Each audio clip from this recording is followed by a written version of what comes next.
अगर आप कभी जापान जाना तो ये गेम अपनी पत्नी को तो कभी मत खेलने देना। ऐसा इसलिए क्योंकि आप इस गेम से 15 सेकंड में ही लाखों रुपए जीत जाओगे। इस गेम का नाम है बैल बुद्धि गेम, मतलब कि बैल राइड, जिसमें सबसे पहले तो आपको उठाकर एक बैल के ऊपर बिठा दिया जाता है और बोला जाता है कि बिना गिरे इसके ऊपर आपको 15 सेकंड रहना है। लेकिन इस पर अच्छे अच्छे लोग भी 7 सेकंड भी नहीं टिक पाते और लुढ़क कर गिर जाते हैं। दोस्तों, इसे बम्बू ड्रिफ्टिंग कहते हैं, जो जापान में बहुत ही ज्यादा फेमस है क्योंकि वहां के लोग रिवर पार करने के लिए नाव का इस्तेमाल नहीं करते। वहां ऐसे प्लास्टिक के बने बांस का इस्तेमाल करते हैं जो 300 किलो से भी ज्यादा वजन को उठा सकते हैं। इसकी खास बात यह है कि इसे हर कोई नहीं कर सकता। इसके लिए उन्हें सबके साथ मिलकर सालों साल ट्रेनिंग करनी पड़ती है। इसे सीखने के बाद वह 1 घंटे का सफर सिर्फ मिनटों में ही तय कर लेते हैं। और यह है रेगिस्तान के लाल रेत में रहने वाला दुनिया का सबसे छोटा जीव,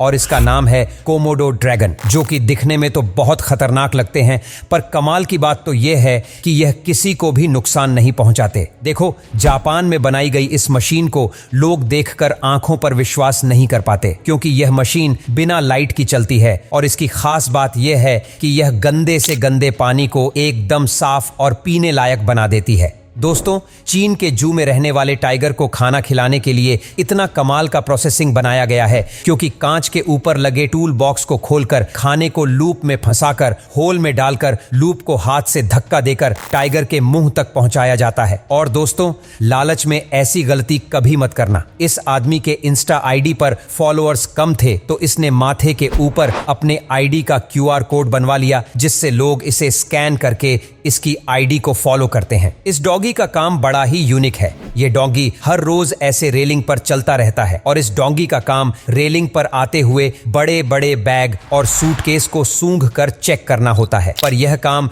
जितना दिखने में आसान लग रहा है उतना आसान नहीं होता, क्योंकि सूटकेस और बैग के अंदर क्या हो सकता है यह तो मशीन भी नहीं पता लगा पाई। इसीलिए ऐसे डॉगी का इस्तेमाल करके पता लगाया जाता है, क्योंकि डॉगी की सूंघने की शक्ति मशीन से कई गुना शक्तिशाली होती है।